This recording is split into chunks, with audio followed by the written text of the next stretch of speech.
Okay, so let's try this again. For those of you who weren't already on, what I'm actually going to do is introduce you to the Teaching Textbooks web version. I'm actually going to go ahead and pull this up on my phone so that I can see comments, because when you do a screen share, you generally can't see what people are commenting with. So let me go ahead and pull that up real quick in case any of you guys are commenting. And then I will go ahead and get kind of walk you through the curriculum. As I was saying in the other video that didn't quite work, Teaching Textbooks has always been our favorite math curriculum. We started out with some other stuff, and it wasn't conducive at all with my children's learning styles. It didn't give me some of the options I needed as a homeschool mom and a working homeschool mom at that. It limited my ability to really kind of capitalize on everything. And honestly, with my daughter's dyslexia, we fought more than we should have, just because I couldn't teach her math the way I needed to. So with Teaching Textbooks, it's a completely different setup. It's a curriculum that includes someone constantly working with her via this digital interface. And when they moved to online, I got really excited. Now, they will still have the physical textbooks and the physical CDs. So if you're in an area without internet, that's not something to worry about, because you will still have the capability to order those on their website. In fact, let me show you real quick how you would do that. So you're going to go to teachingtextbooks.com. Now, this is where it says introducing the new 3.0. I'm going to walk you through all of this, so you don't need to really worry about all of this. But so what you would do is you would click over to one of the levels. So like, for instance, I'm clicking through to the Algebra 2 level. Okay, there we go. And so what you're going to do is you're going to scroll down past everything about the 3.0. You're going to go down to this section on the 2.0, and you're actually just going to click, I just want to buy the text and answer key. That's going to give you the capability to buy just what you need as far as that book, because the physical book is not going to be included with the new online version with the 3.0. You can also go ahead and buy the full set if you'd prefer to stick with a physical product instead of doing the internet version. I will say there is a price difference, because the 3.0 does not have that physical book. So if you look at the price difference there, it's pretty drastic, between 184 and 59. So that's something to keep in mind, depending on what your budget is and how you're working things out. And they have it separated out by each level so that you can do the same thing based on what each of your kids is going to need. So whereas it's 119, up here you're looking at a different price point for the 3.0. Now, with anything Teaching Textbooks, a lot of people make the mistake and they think that if you have a child in third grade level, then they need to be on Teaching Textbooks 3. That is not actually how it works, per se. I recommend highly going over here to where it says placement test. There are placement tests that your child can take and go through each of these areas and kind of figure out what level they need to be on, because while it may say Math 3, it may actually be good for your second grader that's a little advanced, or it might be better for a fourth grader who's struggling a little and needs to do some back work. So I would go through and work through all of the in a placement test and kind of figure out where your child really needs to be before putting them into a program. That way you're sure that you're working on their level and you're not just working based on where you think they should be. A lot of people have said that Teaching Textbooks is behind because of this factor, but it's actually not set to grade levels. It's set to where the kid is, because they're going to work through all of these things in the course of a Teaching Textbook setup. All right, so let's go ahead. First of all, I'm going to take you over to the parent homepage. Hello to whoever just hit like. I can't see who it is on my phone, but hi. We're going to head over to the parent section, and I'm actually going to show you some of the different things here, because some stuff has changed and some has stayed the same. First of all, we still have the grade book. Let's go ahead and hop in here. So you still, let me log back out and log in again. Give me a second. So your login is going to go here. You're going to do your password and all of your information right here. And once you log in, you're going to open your parent homepage. And then you'll click on view. There we go. View the grade book and answer key. So if I was to go into my son's grade book, now keep in mind I did not import any grades because that's a feature that takes a little work with customer service to do. So it kind of looks like we're kind of in the middle of certain things with one kid and at the beginning with the other. But so I would go into my son's grade book. And one of the neat things about the 3.0 version is I can still go in here and look at how many times he tried the problem. I can still look at what his overall grade was, how many bonus points he got. I can go in if I want to delete certain problems. I can delete them. If I want to change it, I can change it. When I was working on problems with my daughter this morning, some stuff got typed in the wrong way, so I'll probably end up changing those to reflect the grade that she's actually earned.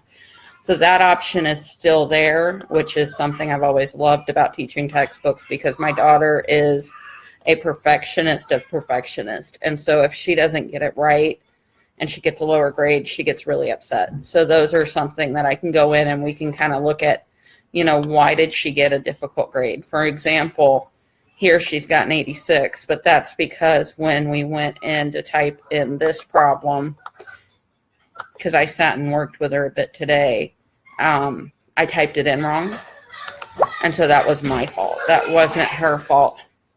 Hold on a minute. Are you okay?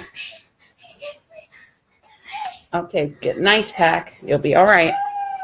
All right, so I can actually go in here, and because we had typed in those problems wrong, we can change it out to reflect the 100 that she did earn today.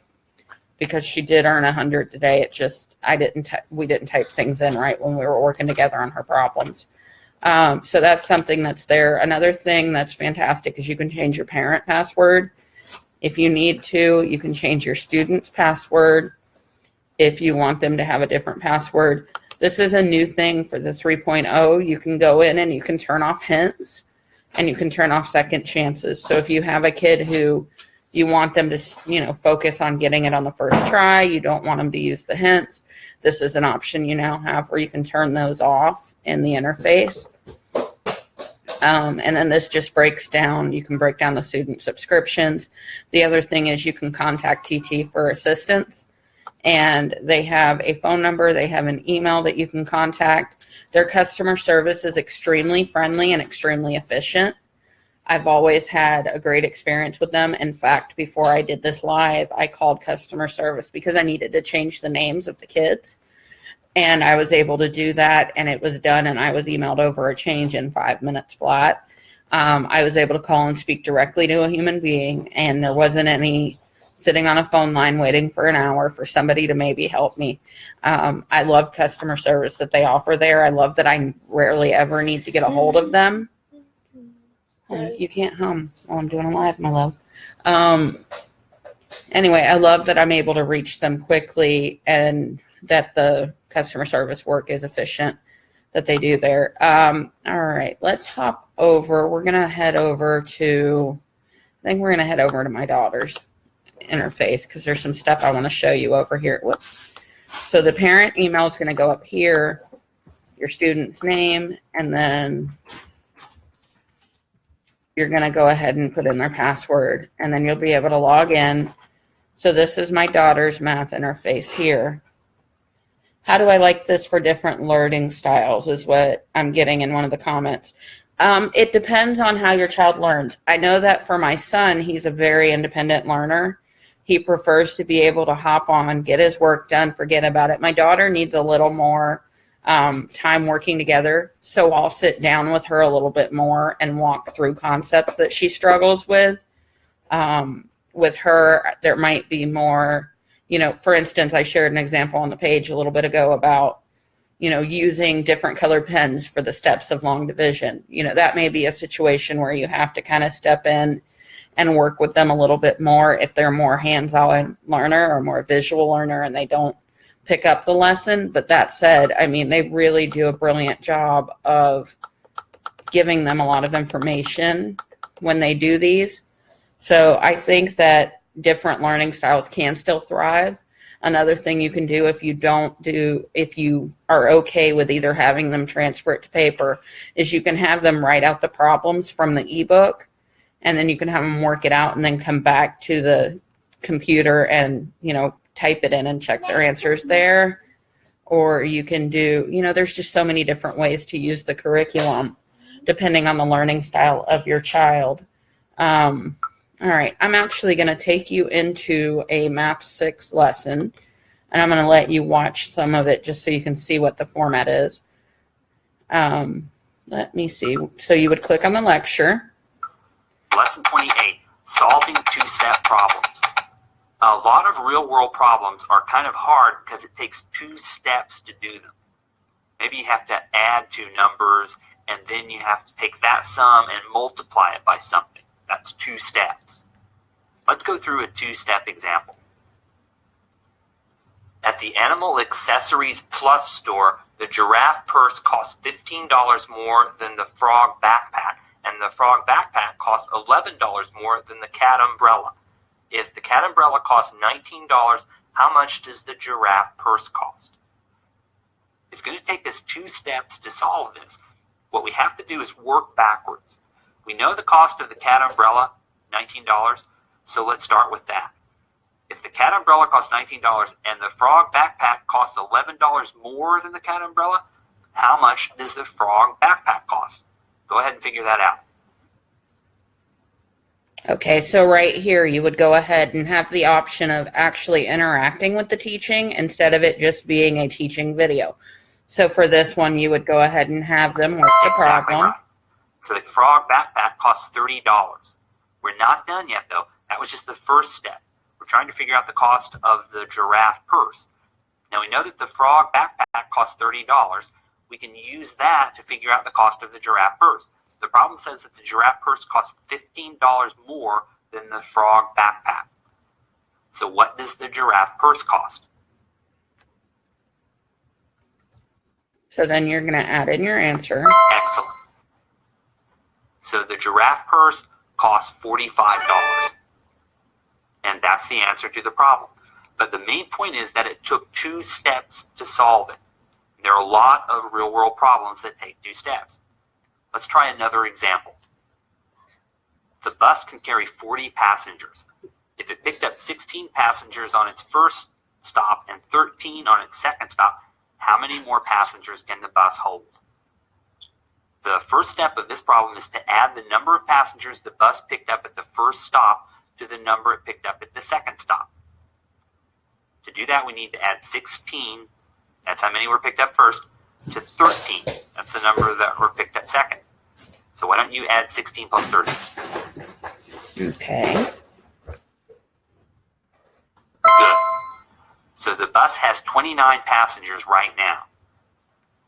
The second step is to subtract 40 minus 29. That will tell us how many more passengers the bus can hold, because remember the problem says that the bus can hold a total of 40 passengers. Go ahead and calculate 40 minus 29. That's right. The bus can hold 11 more passengers. And that's another example of a 2-step problem. Only on this one, instead of adding twice, we had to add and then subtract. Okay, my daughter's here. She wanted to tell you something about the lesson before we start the assignment. I just wanted to say that if, you have a problem with understanding the lesson, you can always go and rewind it or pause it, or, it's not like you watch the lecture once and then, it's over. You can go and rewatch it, or you can pause it, or different stuff like that if you don't understand it.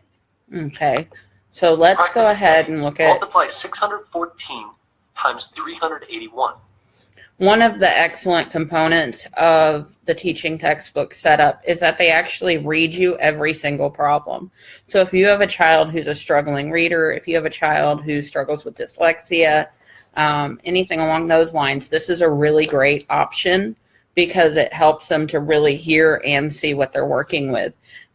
For most of these problems, you're going to want to have your child, especially as you get into upper level math, working on a sheet of scratch paper. As that's not provided in the interface, you're actually going to have to give them a pen and paper and have them work out these problems.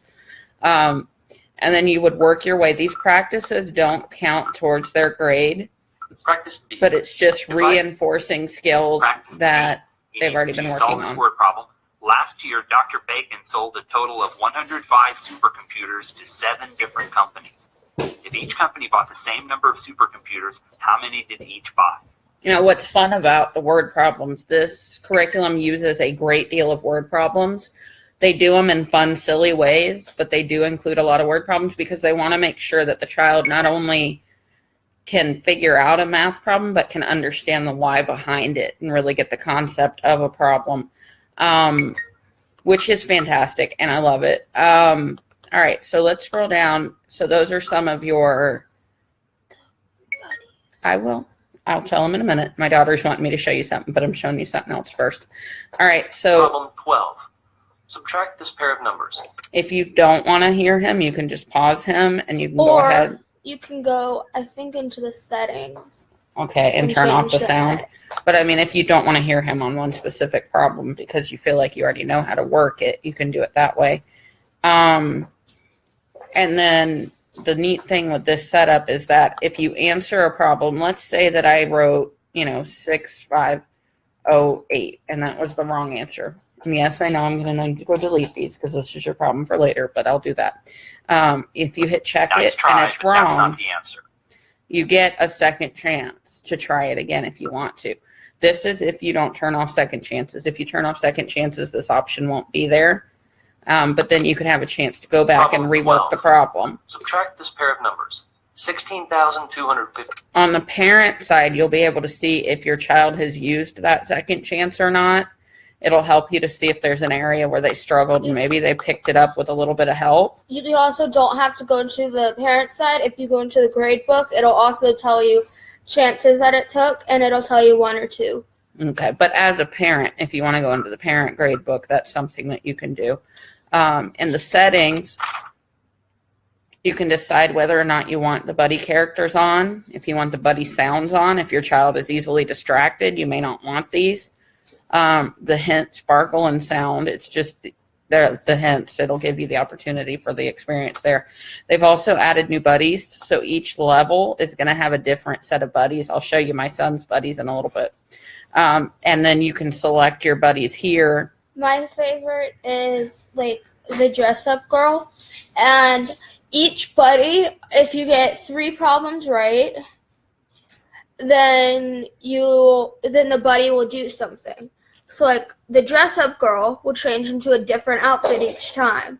What's cool about the 3.0 is it used to be if you get 3 problems right in a row. Now it's if you just get 3 problems right and then it keeps going. So it's like if I got 2 problems right and then 1 problem wrong and then another right, then she would do something. Okay. So like she changes into different outfits. That's my personal favorite. Okay, and then you can also switch out your wallpapers, which is this kind of background here. My favorite is that one. Okay, then why do you have the gears up? Because I wanted to see them all. Oh, okay. So, see, you can change it out like that. And then they just have the ability, they don't customize the education, but they're able to customize the experience of the interface so that they can enjoy it a little bit better while they're working on their lessons. They can also access their grade book. They just won't have the ability to change anything.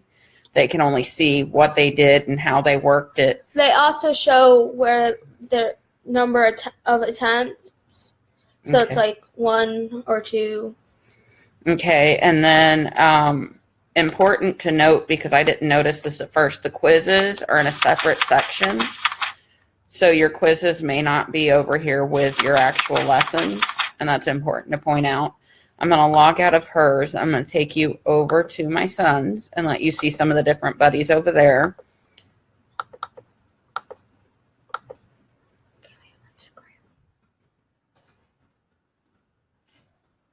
Okay.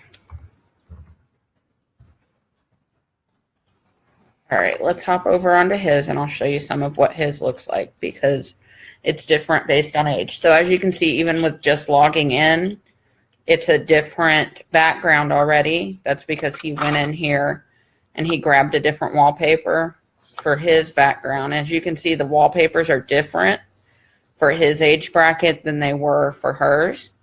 And your buddies, you also have different buddies available at this age bracket. His favorite's the Karate Champ. He likes that little guy. But so there's different things that they can customize on that. And then again, you have the abilities to customize the sound and what have you. For the younger kid lessons, they do have, it's about 7 lessons, give or take, between each quiz. And then they do have, sometimes they'll be able to work a problem and get a hint. Sometimes they won't, On this problem, just depending on the tell problem. which fact does not belong in the same family as 14 minus 9 equals 5. Okay, so like this one wouldn't have a hint, but if you did 3 wrong, as my daughter was saying, then your little robot would do some kind of a little trick or No, it's something. 3 right. 3 right. I apologize. Woohoo, you got it wrong. Listen, I haven't had enough coffee today. All right, so if you get 3 right, I know that Carissa from 1 + 1 + 1 = 1 over on Instagram, she shared a video of the little worms telling a joke to her son in his lesson. And so there's different things. Definitely, if you're not following her, hop over and check her stuff out. She does some super cute printables. But she actually shared a little mini video of that. That was super cute. In fact, I might just hop over to her Instagram and let you see it just because it was adorable. If you're not following me on Instagram, make sure to follow me on Instagram. I share some fun stuff over there too. All right, let me find 1 + 1 + 1. There's Carissa.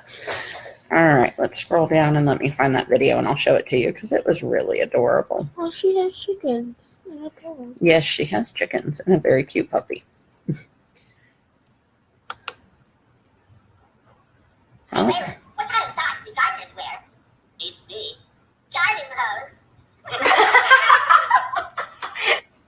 So things like that make for a really fun math experience. You know, math is not always a favorite subject of most kids. So if we can find little things like that that reward them and make them smile, those are always great. I wrote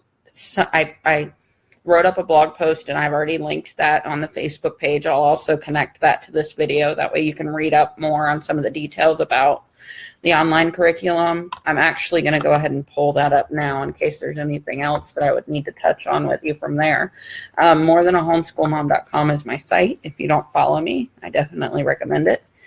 All right, let's hop over here and see if there's anything I haven't pointed out to you yet. Oh, definitely. Okay, so remote access. One of the brilliant things that I'm loving about this curriculum is that I can be sitting on my laptop at the computer on the couch. My daughter can be working on the computer. If she gets a few problems wrong and I need to go in and edit her grade book to give her a chance to redo those, I can do that remotely from my computer without being with her.